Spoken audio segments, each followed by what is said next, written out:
ওম নমো ভগবতে বাসুদেবায়। জয় শ্রীকৃষ্ণ। রাধে রাধে। শ্রীমদ্ ভগবত গীতা এমন একমাত্র গ্রন্থ যা মানুষকে বেঁচে থাকার জন্য সঠিক দিশা দেখায়।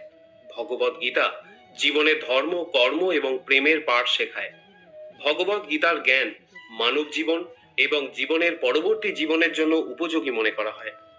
গীতা হলো সম্পূর্ণ জীবন দর্শন, আর যে ব্যক্তি একে যথাযথভাবে অনুসরণ করতে পারে সেই ব্যক্তি সর্বশ্রেষ্ঠ হয়। ভগবত গীতায় মোট 18টি অধ্যায় এবং 700টি শ্লোক আছে, যা সবার পক্ষে প্রতিদিন পাঠ করা এবং উপলব্ধি করা সম্ভবপর হয় না। সেই জন্য আজকের অত্যন্ত গুরুত্বপূর্ণ এই ভিডিওতে আমরা ভগবত গীতার 111টি উপলব্ধি নিয়ে কথা বলবো, যেটা জানার পর আপনি শ্রীমদ্ ভগবত গীতার প্রকৃত অর্থ উপলব্ধি করতে পারবেন। তাই আপনি প্রতিদিন এই ভিডিওটি রাতে ঘুমানোর আগে বা সকালে ঘুম থেকে ওঠার পর শুনবেন। তাহলে চলুন এগোনো যাক পৃথিবীর সেই মহাজ্ঞানের ভান্ডারের দিকে, যা ভগবান শ্রীকৃষ্ণ স্বয়ং নিজের মুখে বলেছিলেন। শ্রীকৃষ্ণ বলেন, এই সংসার আমারই তৈরি মায়া দ্বারা আচ্ছন্ন। এই সংসার আমার দ্বারাই সৃষ্টি হয়েছে। আমি এই সংসারের পালন কর্তা, আবার আমি সবকিছুর বিনাশও করে থাকি। আমি অতীত, বর্তমান এবং ভবিষ্যতের সকল প্রাণীকে জানি, কিন্তু বাস্তবে আমাকে কেউই জানতে পারে না।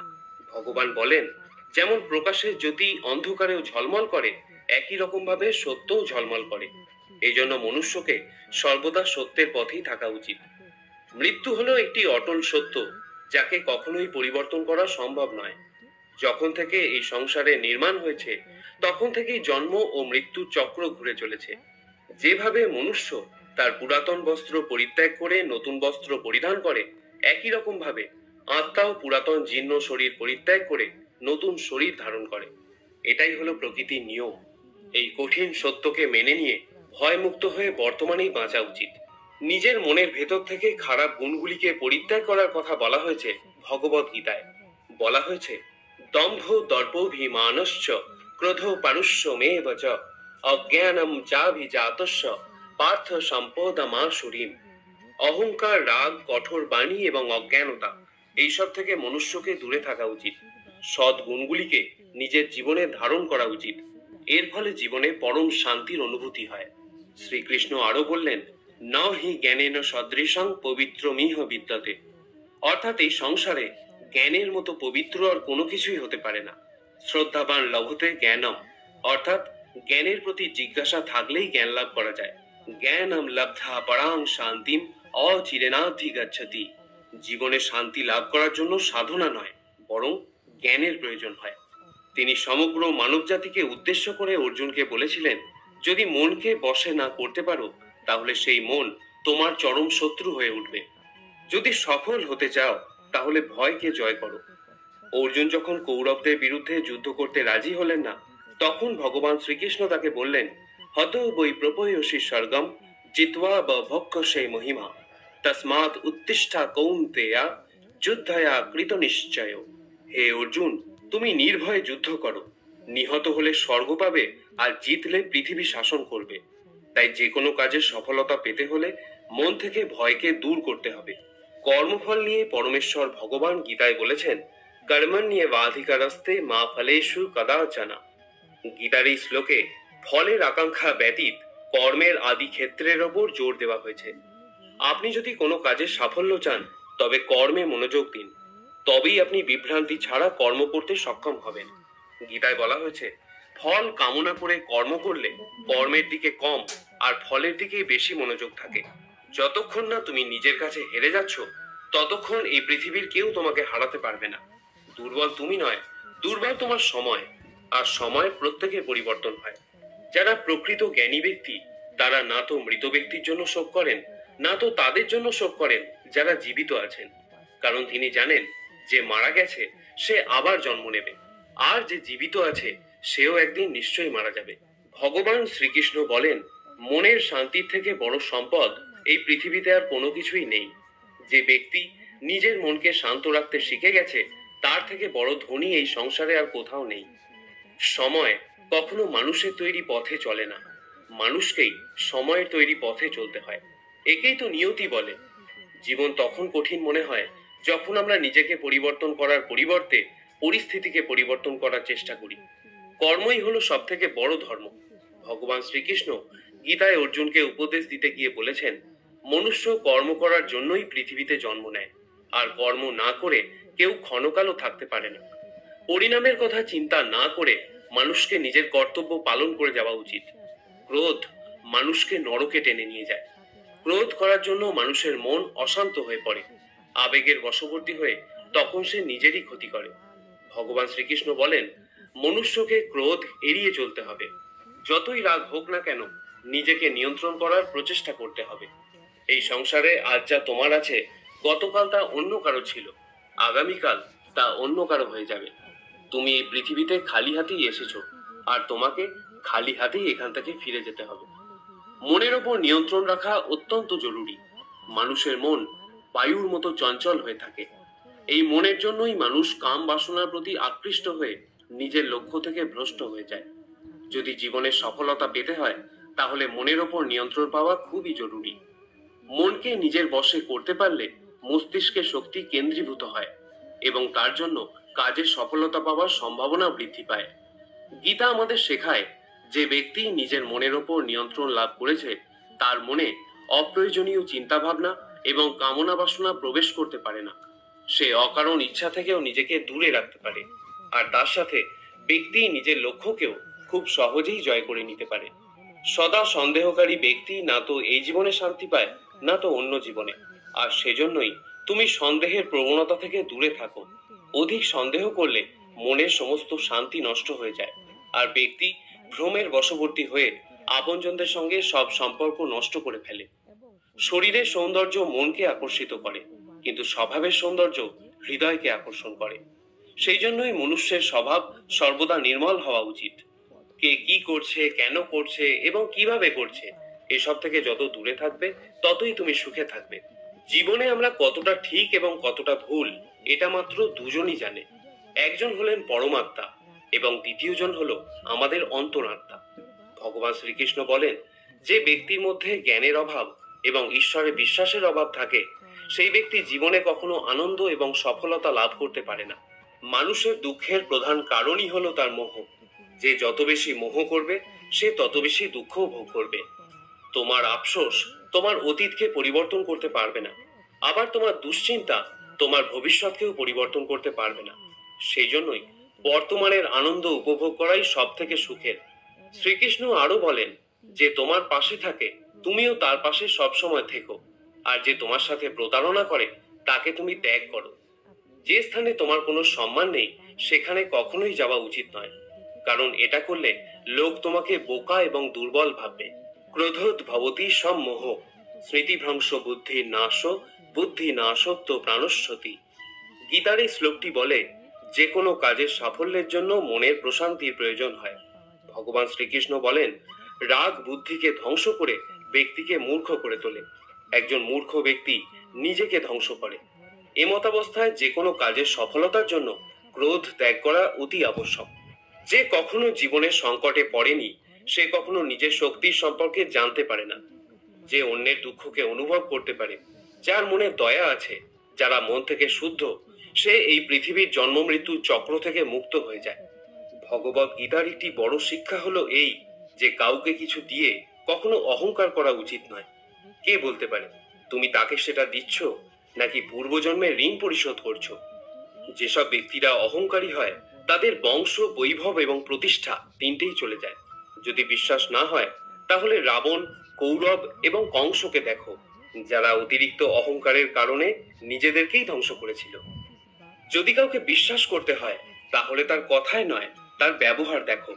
অতিরিক্ত রাগের সময় কিছুটা চুপ থাকলে এবং ভুলের সময় কিছুটা মাথা নত করলে জীবন আরো সহজ হয়ে ওঠে। ভগবান বলেন, যে ব্যক্তি আমাকে জেনে যায়, সে এই কষ্টে ভরা পৃথিবীর জন্ম মৃত্যুর চক্র থেকে মুক্তি পেয়ে যায়। যে ব্যক্তি ভগবত গীতা পড়ে এবং তাকে অনুসরণ করে, তার জীবন থেকে সমস্ত দুষ্কর্মের প্রভাব নষ্ট হয়ে যায়। যা তোমার ভাগ্যে আছে তা দৌড়ে তোমার কাছে আসবে, আর যা তোমার ভাগ্যে নেই তা এসেও আবার চলে যাবে। ঝড় যেমন নদীতে থাকা নৌকোকে পথভ্রষ্ট করে দেয়, সেরকমই বাসনা মানুষের বুদ্ধিকে ভ্রষ্ট করে দেয়। যে মানুষ সুখ দুঃখে মান অপমানে শান্ত থাকতে পারে, সেই মানুষ আমার অতি প্রিয়। বুদ্ধিমান ব্যক্তি যখন সম্বন্ধ রাখা বন্ধ করে দেয়, তখন বুঝে নেওয়া উচিত যে তার আত্মসম্মানে কোথাও না কোথাও আঘাত লেগেছে। মানুষ এই জন্য দুঃখী নয় যে সে ঈশ্বরের অস্তিত্বকে বিশ্বাস করে না। মানুষ এই জন্য দুঃখী কারণ সে ঈশ্বরের জ্ঞানকে বিশ্বাস করে না। সময় এলে সবকিছুই পাওয়া যায়। সময়ের আগে কোনো কিছু পাওয়ার ইচ্ছাই দুঃখের প্রধান কারণ হয়ে দাঁড়ায়। যারা প্রেমকে জঘন্য বলেন তারা মূর্খ। এই জগৎ প্রেম দিয়েই তৈরি হয়েছে। প্রেমই হলো এই জগতের মেরুদণ্ড। মনুষ্য তার বিশ্বাস এবং চিন্তাভাবনা দ্বারাই তৈরি হয়। যার মনের চিন্তাভাবনা যেমন হয় সেই মানুষ সেরকমই তৈরি হয়। এই সংসারে ভাগ্যের থেকে বেশি এবং সময়ের থেকে আগে না তো কেউ কিছু পেয়েছে আর না কখনো পাবে। মুখ থেকে বেরোনো কথার মধ্যে সংযম থাকা অত্যন্ত জরুরি, কারণ মুখের কথা একজনকে যা আঘাত দিতে পারে সেই আঘাতের ক্ষত কোনোদিন পূরণ করা যায় না। শ্রীকৃষ্ণ বলেন, ধর্মের জন্য লড়াই করতে শেখো, অধর্মের শত্রু হতে শেখো, এবং যারা তোমার আপন তাদের জন্য ত্যাগ করতে শেখো। ত্যাগ করতে শেখো। সত্য সর্বদা জলে ভাসমান তেলের মতো হয়। তুমি যতই মিথ্যার জল ঢালো, সত্য সর্বদা ওপরেই থাকবে। জীবনের একটি অমূল্য শিক্ষা, খুব আনন্দের সময় কারোর কাছে কোনো প্রতিজ্ঞা করো না। খুব রাগের সময় কাউকে উত্তর দিও না। আবার যখন খুব দুঃখ হবে তখন কোনো সিদ্ধান্ত নিও না। যদি কোনো মনুষ্য সমগ্র জগৎকে জেনে যায়, সমগ্র সংসারকে জেনে যায়, কিন্তু সে নিজেকে না জানতে পারে, তাহলেও সেই মানুষ নির্বোধ থেকে যায়। যদি কেউ তোমাকে প্রত্যাখ্যান করে তাহলে দুঃখ করো না, কারণ বাস্তবে সে তোমার মূল্য বোঝেনি। যে সম্পর্ক তোমাকে কাঁদিয়ে দেয় সেই সম্পর্কে থেকে গভীর সম্পর্ক আর কোনো কিছুই হয় না। আর যে সম্পর্ক তোমাকে কাঁদার জন্য ছেড়ে দেয় তার থেকে দুর্বল আর কোনো সম্পর্ক হয় না। সর্বদা শান্ত থাকতে শেখো, তাহলেই তুমি নিজেকে মজবুত অনুভব করবে। উত্তপ্ত লোহাকে গরম অবস্থায় যে কোনো রূপে পরিবর্তন করা যায়, কিন্তু ঠান্ডা হয়ে গেলে সেই লোহাই অনেক বেশি মজবুত হয়ে যায়। একজন জ্ঞানী ব্যক্তি হলো সেই যে অন্যকে দেখে এবং তার থেকে শিক্ষা লাভ করে, কিন্তু তাকে কখনো ঈর্ষা করে না। এই পৃথিবীতে কেউ কারোর আপন হয় না। মৃতদেহকে শ্মশানে নিয়ে যাওয়ার পর আপনজনরাই জিজ্ঞাসা করে আর কতক্ষণ সময় লাগবে। জীবনে দুঃখ পাওয়াও জরুরি, না হলে সুখের গুরুত্ব অনুভব করা যায় না। এই পৃথিবীতে একমাত্র মাতা এবং পিতাই হলেন দুজন ব্যক্তি যারা সর্বদা চান যেন তার সন্তান তাদের থেকে উন্নতি করে। সময়, বন্ধু এবং সম্পর্ক হলো এই তিন জিনিস যা আমরা বিনামূল্যে পাই, কিন্তু এদের মূল্য আমরা তখন বুঝতে পারি যখন কোনো একটি আমাদের জীবন থেকে হারিয়ে যায়। জীবনে কিছু দুঃখ আমাদের এমনও থাকে যা আমাদের বাঁচতে দেয় না, আবার জীবনে কিছু কর্তব্যও এমন থাকে যা আমাদের মরতে দেয় না। তুমি যত ইচ্ছা ভালো কাজ করে নাও, তোমার প্রশংসা একমাত্র শ্মশানেই হবে। যদি তুমি কোনো ব্যক্তিকে একবার ক্ষমা করে দাও তাহলে তুমি জ্ঞানী, যদি দ্বিতীয়বার ক্ষমা করে দাও তাহলে তুমি নরম মনের মানুষ, কিন্তু যদি তুমি সেই ব্যক্তিকে তৃতীয়বারও ক্ষমা করে দাও তাহলে তুমি এই দুনিয়ার সব থেকে বড় মূর্খ। এই জীবনের সব থেকে দামি জিনিস হলো তোমার বর্তমান। যদি এটা একবার হারিয়ে যায়, পুরো দুনিয়ার সম্পত্তি দিয়েও এটাকে তুমি আর ফিরিয়ে আনতে পারবে না। ঈশ্বরের কাছে কোনো কিছু চাওয়ার পর যদি না পাও তাহলে ঈশ্বরের উপর রাগ করো না, কারণ ঈশ্বর তোমাকে সেটা দেয় না যেটা তোমার ভালো লাগে। ঈশ্বর তোমাকে সেটা দেয় যেটা তোমার জন্য ভালো। প্রেম সর্বদা ক্ষমা চাইতে পছন্দ করে, কিন্তু অহংকার ক্ষমা চাওয়াতে পছন্দ করে। ভগবান শ্রীকৃষ্ণ বলেন, তোমার নাম নয়, কর্মই তোমার আসল পরিচয়। তার কারণ এক নামের হাজার মানুষ আছে, তাদের নাম এক হলেও কর্ম ভিন্ন হয়, আর সেটাই তাদের আসল পরিচয়। হাজারটা ভালো কথার মধ্যেও লোক তোমার খারাপ কথাটা কি মনে রাখবে? তাই লোক কি বলছে তাতে মনোযোগ দিও না। যতটা সম্ভব নিশ্চুপ থাকাই শ্রেয়, কারণ মানুষের পাপের জন্ম তার মুখের কথা থেকেই প্রথম শুরু হয়। কারোর সাথে ছলনা করা বা ঠকানো হলো একটা ঋণের মতো, যা অন্য কারোর কাছে তোমাকে পরিশোধ করতেই হবে। আজ তুমি একজনকে ঠকাবে, আগামীকাল তার পরিণাম তুমি অন্য কারোর কাছ থেকে অবশ্যই পাবে। যদি তোমার দৃষ্টি সত্যিই ভালো হয় তাহলেই একমাত্র তুমি নিজের দোষ এবং অন্যের গুণগুলি খুঁজে পাবে। যে সময়ের সাথে স্বভাব পরিবর্তন করে তাকে কখনোই বিশ্বাস করা উচিত নয়। জীবনে কখনো নিজেকে অন্যের সাথে তুলনা করো না। তুমি যেমনই হও সেটাই সর্বশ্রেষ্ঠ। প্রত্যেকেই তাদের জীবন বদলানোর জন্য সময় পায়, কিন্তু সময় বদলানোর জন্য দ্বিতীয় জীবন কেউই পায় না। ভগবান বলেন, যা অবশ্যম্ভাবী তা ঘটবেই, আর যা হবার নয় তা কখনোই হবে না। এরকম বিচার যার মনে থাকে তাকে দুশ্চিন্তা কখনোই পীড়া দেয় না। ভালো উদ্দেশ্য নিয়ে যে কাজ করা হয় তা কখনোই ব্যর্থ হয় না, আর তার ফলও তুমি একদিন নিশ্চয়ই পাবে। জীবনের সব থেকে বড় ভুল হলো সেটাই, যেটা থেকে আমরা কিছু শিখতে পারি না। আজ তুমি যে কাজ করছো তার ফল তুমি ভবিষ্যতে নিশ্চিত পাবে, আর আজ তুমি যা পেয়েছো তা তোমারই দ্বারা করা তোমার অতীতের কর্মের ফল। শ্রীকৃষ্ণ বলেন, যে মানুষ শ্রদ্ধা ভক্তির সঙ্গে আমার উপাসনা করে আমি তাকে সেই সব কিছু দিয়ে থাকি যা তার কাছে নেই, আর তার কাছে যা থাকে আমি তা রক্ষাও করি। কাকে কি আর কতটা বলতে হবে যদি তুমি শিখে নাও, তাহলে তোমার জীবন সার্থক হয়ে যাবে। যদি জীবনে কখনো সুযোগ পাও তাহলে স্বার্থ ত্যাগ করে সাহায্য করে দিও, কিন্তু কখনোই স্বার্থপর হয়ে এড়িয়ে যেও না। ধর্ম দ্বারা পরিপূর্ণ হৃদয় সর্বদা ধর্মের পরামর্শ দেয়, আর অধর্ম দ্বারা পরিপূর্ণ হৃদয় সর্বদা অধর্মের পরামর্শ দেয়।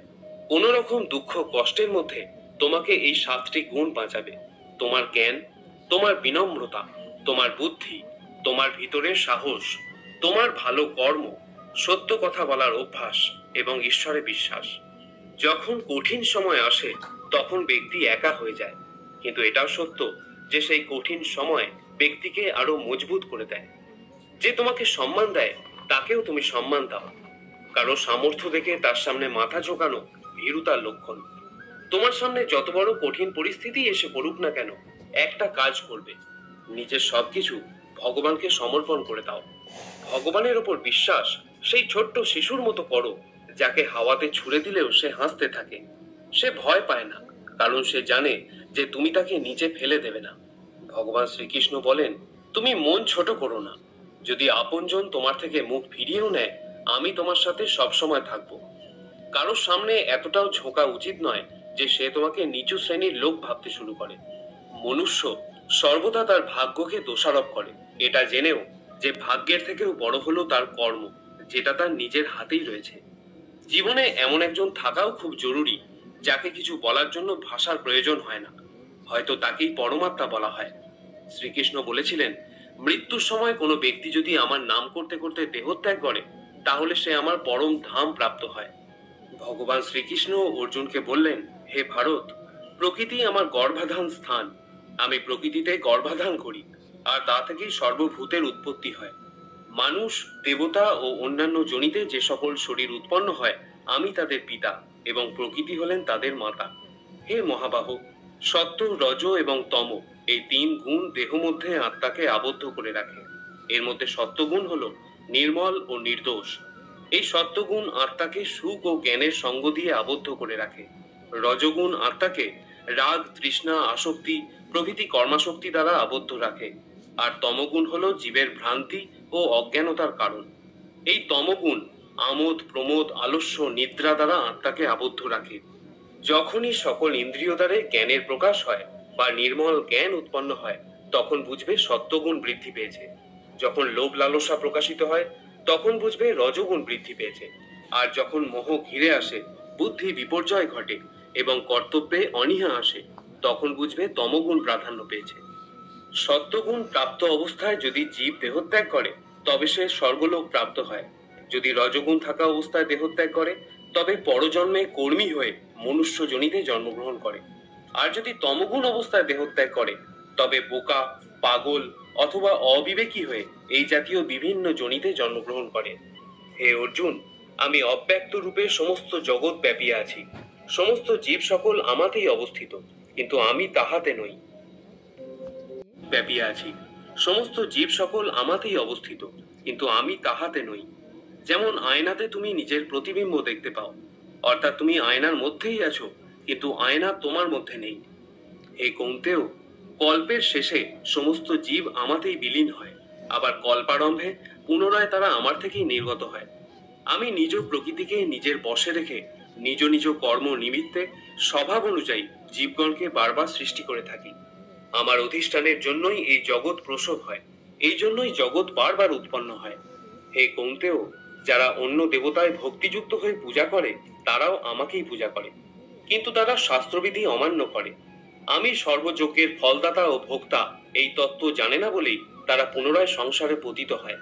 যারা দেবগণের পূজা করেন তারা দেবলোক, যারা পিতৃগণের পূজা করেন তারা পিতৃলোক, যারা যক্ষ রক্ষাদিগের পূজা করেন তারা ভূতলোক প্রাপ্ত হন, কিন্তু যারা আমার ভজনা করেন তারা আমাকেই প্রাপ্ত হন। যিনি আমাকে পত্র, পুষ্প, ফল, জল ইত্যাদি ভক্তিপূর্বক দান করেন, আমি সেই ভক্তের উপহার গ্রহণ করে থাকি। ভগবান শ্রীকৃষ্ণ দেহের সঙ্গে আত্মার সম্পর্ককে খুব সুন্দরভাবে ভগবত গীতায় তুলে ধরেছেন। জীবের মূল সত্তা কি, দেহের সাথেই বা আত্মার সম্পর্ক কি, আত্মার স্বরূপ কি, এই সকল জটিল বিষয়বস্তু খুব সূক্ষ্মভাবে ভগবান শ্রীকৃষ্ণ গীতায় তুলে ধরেছেন আমাদের মূল সত্তাকে অবগত করার মানুষে। প্রথমেই আত্মার স্বরূপ সম্পর্কে ভগবান ধারণা দিচ্ছেন, অন্তবন্তু ইমে দেহা নিত্য শক্তা শরীরিণ অনাসীন প্রমেয়স্য তস্মাৎ যুদ্ধস্য ভারত। আত্মা যে দেহকে আশ্রয় করে অবস্থান করেন সেই দেহ নশ্বর বলে কথিত হয়েছে, কিন্তু আত্মা হলো অবিনশ্বর। তাহলে এখন এই প্রশ্নের উত্তর খুঁজতে হবে যে আমি আসলে কে। দেহটা যদি নশ্বরই হয় তাহলে তো তার ধ্বংস অনিবার্য। তাহলে আমি ধ্বংস হয়ে গেলে কর্মফলের ভোগটা কার? এই প্রশ্নের উত্তরটা কিন্তু ভগবানের এই শ্লোকে স্পষ্টভাবেই প্রতীয়মান হয়। দেহটা যেহেতু নশ্বর তাই এই দেহটা আমি নই, যেহেতু আত্মা অবিনশ্বর ও নিত্য তাই আত্মাটাই হচ্ছে আমি। আমার মূল সত্তা হলো আমি এক আত্মা যে একটি দেহকে আশ্রয় করে আছি। দেহটা আত্মার একটি আবরণ মাত্র, যেটা ভগবান আরো স্পষ্ট করে বলেছেন, পাশাংশি জীর্ণানি যথা বিহায় নবানি গৃহ্ণাতি নরপরাণি তথা শরীরানি বিহায় জীর্ণান্ন ন্যান্নি সংজাতি নবানি দেহি। যেরকম মনুষ্য তার পুরাতন বস্ত্রগুলি ত্যাগ করে নতুন বস্ত্র ধারণ করে, সেইরূপ জীবাত্মাও পুরাতন শরীর ত্যাগ করে নতুন দেহ ধারণ করে। বর্তমানে আমি এই দেহকে আশ্রয় করে আছি, আবার কোনো এক সময় পুরাতন বস্ত্রের মতোই এই দেহকে পরিত্যাগ করে কর্মফল অনুযায়ী নতুন একটি দেহ আমি ধারণ করব। এটাই হলো প্রকৃতির বিধান। এখানে কিন্তু ভগবান আমাদের জীবাত্মা বলে সম্বোধন করেছেন। এর মানে হলো আমি হলাম আত্মা, তবে জীবাত্মা। আর পরমেশ্বর ভগবান যেহেতু সর্বভূতে অবস্থান করেন তাই তিনি হলেন পরমাত্মা। যেহেতু আমার জন্ম হয়েছে তাই আমার মৃত্যু অবশ্যম্ভাবী, কিন্তু জন্ম ও মৃত্যু কোনো সৃষ্টি বা বিনাশ নয়। গীতার ভাষায় এটা দেহ পরিবর্তন করার একটা নিয়ম মাত্র। জাতস্য হি ধ্রুব মৃত্যু ধ্রুবম জন্ম মৃতস্য চ তস্মাৎ পরিহার্য অর্থে নতম সচিতম অর্হসি। যার জন্ম হয়েছে তার মৃত্যু নিশ্চিত, আবার যার মৃত্যু হয়েছে তার জন্ম হওয়াও নিশ্চিত। সুতরাং যা অবশ্যম্ভাবী তার জন্য আমাদের শোক করা উচিত নয়। এটি হলো ভগবত গীতার সব থেকে বড় উপলব্ধি। যারা এই শরীরকে সর্বস্ব বলে মনে করেন তারাই কেবল দুঃখ ভোগ করেন, কিন্তু যারা জানেন এই শরীরটা আমি নই, আমি জীবাত্মা, আমার বিনাশ নেই, তারা কখনো কোনো কষ্টে ব্যথিত হন না বা অধিক আনন্দে প্রভাবিতও হন না। বিষয় চিন্তা করতে করতে মানুষের তাতে আসক্তি জন্মায়। আসক্তি থেকে কামনা, কামনা থেকে ক্রোধ, ক্রোধ থেকে মোহ, মোহ থেকে স্মৃতিভ্রংশ, স্মৃতিভ্রংশ থেকে বুদ্ধিনাশ, আর বুদ্ধিনাশ হলেই বিনাশ ঘটে। কিন্তু যার ইন্দ্রিয় প্রসন্ন চিত্ত এবং বুদ্ধি ঈশ্বরে স্থিত, তিনি অমৃত লাভ করেন। আর যিনি অযুক্ত, যার চিত্ত ঈশ্বরে সমাহিত নয়, তার আত্মা বিষয়ক বুদ্ধিও হয় না। যার আত্মা বিষয়ক বুদ্ধি চিন্তা নেই তার শান্তিও নেই। আর যার শান্তি নেই তার সুখ কোথায়? আমাদের মন সকল ইন্দ্রিয়কে পরিচালনা করে। যখন ইন্দ্রিয় সকল মনের অধীন এবং প্রজ্ঞাবান, যার ইন্দ্রিয় সকল বিষয় থেকে নিবৃত হয়েছে তার প্রজ্ঞা প্রতিষ্ঠিত হয়েছে বলে জানবে। যেমন নদীর জল সমুদ্রে প্রবেশ করে বিলীন হয়ে যায়, তেমনি আত্মাবান ব্যক্তিতে বিষয় সকল প্রবেশ করলেও তাতে চিত্ত বিক্ষিপ্ত না হয়ে স্থির থাকে। এইরূপ স্থির আত্মাবান ব্যক্তি শান্তি লাভ করে। কিন্তু যিনি ভোগ কামনা করেন তিনি শান্তি পান না। যে ব্যক্তি সমস্ত কামনা ত্যাগ করে নিষ্প্রিয় হয়ে বিচরণ করেন, যিনি মমতা শূন্য এবং অহংকার শূন্য, তিনি শান্তি প্রাপ্ত হন। হে পার্থ, এই স্থিতিপ্রজ্ঞ অবস্থাই হলো ব্রাহ্মী স্থিতি। এই অবস্থা প্রাপ্ত হলেই জীবের আর মোহ থাকে না। মৃত্যুকালেও এই অবস্থা বিদ্যমান থাকায় তিনি ব্রহ্মে লীন হন, অর্থাৎ তিনি মোক্ষ লাভ করেন। তৃতীয় অধ্যায়ে অর্জুনের প্রশ্নের উত্তরে শ্রী ভগবান কর্মযোগের অবতারণা করেছেন। এখানেও নিষ্কাম কর্মের উপায় রূপে প্রথমে আত্মাতে সন্তুষ্ট, আত্মারাম জ্ঞানীর ভাবানুযায়ী ফলাশক্তি বর্জন করে কর্ম করার উপদেশ দিলেন। তারপর অহংকার বর্জিত নির্লিপ্ত বুদ্ধিতে কর্ম করার উপদেশ দিলেন। তিনি বলছেন, মই সর্বাণি কর্মাণি সামান্য সাধ্যাত্ম চেতসা, অর্থাৎ বিবেক বুদ্ধি দ্বারা আমাদের সমস্ত কর্ম সমর্পণ করো। এখানেও শ্রী ভগবান কর্মযোগের সহজ পন্থা স্পষ্ট করে নির্দেশ করে দিচ্ছেন। ঈশ্বরের সমস্ত কর্ম সমর্পণ করতে হবে আমাদের, তাহলে সেই কর্মের ফল আর আমাদের উপর বর্তাবে না। ঈশ্বর তার অনন্ত কৃপাগুণে আমাদের সমস্ত কর্মভোগ কাটিয়ে মোক্ষের অধিকারী করে দেবেন। এরপর চতুর্থ অধ্যায়ে ভগবান তার করুণার পরাকাষ্ঠা প্রকাশ করে প্রতিজ্ঞা করছেন, যে যথা মাং প্রপদ্যন্তে তাঙস তথৈব ভজামহম, অর্থাৎ যে যেখানে যেভাবে যে অবস্থায় আমার শরণ নেয় তাকে সেইখানে সেইভাবে সেই অবস্থায় আমি অনুগ্রহ করে থাকি। যে বিষয় কামনা করে তাকে আমি কাম্য বস্তু প্রদান করে থাকি। যে মোক্ষ কামনা করে তাকে আমি মোক্ষ ফল প্রদান করি। যে ভক্তি প্রার্থনা করে তাকে আমি ভক্তি প্রদান করি। আমাদের জীবনের সব থেকে কটু সত্য হলো এটি, যে আমরা সর্বদা সুখের জন্য চেষ্টা করি কিন্তু আমরা দুঃখ পাই। আমরা প্রেম কামনা করি কিন্তু আমরা হতাশার সাথে মিলিত হই। আমরা জীবন কামনা করি কিন্তু আমরা জানি যে আমরা প্রত্যেক মুহূর্তে মৃত্যুর দিকে এগিয়ে যাচ্ছি। প্রত্যেক ব্যক্তি সুখ লাভের জন্য ফলপ্রসূ কাজে নিয়োজিত থাকে কিন্তু তৃপ্তি পায় না। পরিবর্তে এই ক্রিয়াকলাপগুলি কেবল দুঃখকে আরো বাড়িয়েই তোলে। ফলে এই পৃথিবীতে কার্যত সবাই অসুখী। কেউ কেউ নিজের শরীর ও মনের দুঃখে ভোগে, অন্যরা তাদের পরিবারের সদস্য এবং আত্মীয়দের দ্বারা যন্ত্রণা প্রাপ্ত হয়। কেউ কেউ ধনসম্পদের অভাব এবং জীবনের প্রয়োজনীয় জিনিসপত্রের ঘাটতিতে ভুগছেন। বস্তুগত মানসিকতার লোকেরা জানে যে তারা অসুখী, কিন্তু তারা মনে করে যে তাদের সামনে থাকা অন্যরা সবাই সুখী, এবং তাই তারা বস্তুগত বৃদ্ধির জন্য ছুটতে থাকে। এই অন্ধ সাধনা চলে বহুকাল যাবৎ, তবুও সুখের দেখা নেই। এখন যদি মানুষ এটা বোঝে যে ফলপ্রসূ কাজে লিপ্ত হয়েও কেউ কখনো সুখ অর্জন করতে পারেনি, তাহলে তারা বুঝবে যে তারা যেদিকে ছুটছে তা বৃথা এবং অর্থহীন, এবং তখন তারা আধ্যাত্মিক জীবনের দিকে ফিরতে পারে।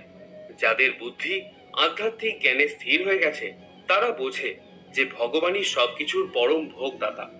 ফলস্বরূপ তারা তাদের কর্মের ফলের প্রতি আসক্তি পরিত্যাগ করে, তার কাছে সমস্ত কিছু নিবেদন করে এবং তার করুণা হিসাবে যা আসে তা নির্মলভাবে গ্রহণ করে। এটি করার ফলে তাদের কর্মগুলি কর্মিক প্রতিক্রিয়া থেকে মুক্ত হয়ে যায়, যা একজনকে জীবন ও মৃত্যুর চক্রে আবদ্ধ করে। শ্রোতা বন্ধুরা, আমি আশা করব ভগবত ভক্তির এই কথাগুলি আপনার ভালো লেগে থাকবে। সনাতন ধর্মকে আরো বেশি বেশি করে প্রচারের নিমিত্ত গীতার এই সার কথা আপনার আপনজনদের সাথেও শেয়ার করুন, যাতে তারাও পরমাত্মার স্নেহ ছায়ায় অপার শান্তি লাভ করতে পারে এবং আপনারও তাতে মঙ্গল হয়। আপনাকে অনুরোধ করব, ভিডিওটিতে একটি লাইক অবশ্যই করবেন। আজ এখানেই আলোচনা শেষ করছি। সকলে ভালো থাকুন, সুস্থ থাকুন এবং গীতার প্রচার করতে থাকুন। জয় শ্রীকৃষ্ণ। বা উত্তর পূর্ব দিক। 6 নম্বর। 6 নম্বর, স্ফটিক বা ধাতব পিরামিড। পিরামিডকে বাস্তুশাস্ত্রে একটি গুরুত্বপূর্ণ শক্তি সঞ্চয়কারী হিসেবে বিবেচনা করা হয়। ঘরে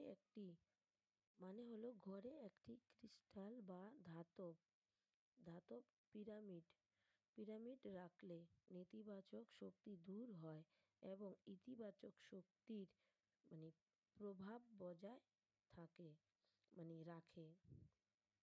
আপনি আপনি যদি নিজের বাড়ি বানানোর স্বপ্ন মানে দেখে থাকেন, তাহলে বাড়িতে ধাতব পিরামিড রাখলে এই স্বপ্ন দ্রুত পূরণ হওয়ার সম্ভাবনা বেড়ে যায়। এছাড়াও বাড়িতে ক্রিস্টাল পিরামিড রাখলে দেবী লক্ষ্মীর বিশেষ আশীর্বাদ পাওয়া যায়, যার ফলে বাড়িতে সর্বদা ধন সম্পদ থাকে। ইতিবাচক শক্তির জন্য পিরামিড ঘরের দক্ষিণ পূর্ব দিকে রাখা ভালো। 7 নম্বর, পেঁচার মূর্তি। বন্ধুরা, ঘরে পেঁচার মূর্তি রাখাও খুব শুভ। কোটিপতি মানুষরা অবশ্যই তাদের বাড়িতে একটি পেঁচার মূর্তি রাখেন। পেঁচাকে দেবী লক্ষ্মীর বাহন মনে করা হয়। তাই কথিত আছে যে পেঁচার উপর দেবী লক্ষ্মীর বিশেষ আশীর্বাদ রয়েছে। তাই যদি কোনো ব্যক্তি নিজের বাড়িতে একটি পেঁচার মূর্তি রাখেন, তবে তা উত্তর ও উপর ও দেবী লক্ষ্মীর আশীর্বাদ বৈশিষ্ট্য হবে, যার ফলে ধন সম্পদ আসবে এবং সে তার কাজে সফল হবে। বাস্তুশাস্ত্র অনুসারে ঘর অফিস বা কর্মক্ষেত্রের উত্তর পশ্চিম কোণে পেঁচার মূর্তি রাখা শুভ। 8. সম্পদের দেবতা কুবের মূর্তি। সম্পদ ও সমৃদ্ধির প্রতীক ভগবান কুবেরের মূর্তি ধনী ও মানে বিত্তশালীদের বাড়িতে অবশ্যই দেখা যায়। ধর্মীয় বিশ্বাস অনুসারে ভগবান কুবেরের সম্পদের দেবতা মনে করা হয়। বলা হয় যে ভগবান কুবেরের আশীর্বাদ প্রাপ্ত মানুষের কখনো অর্থের অভাব হয় না।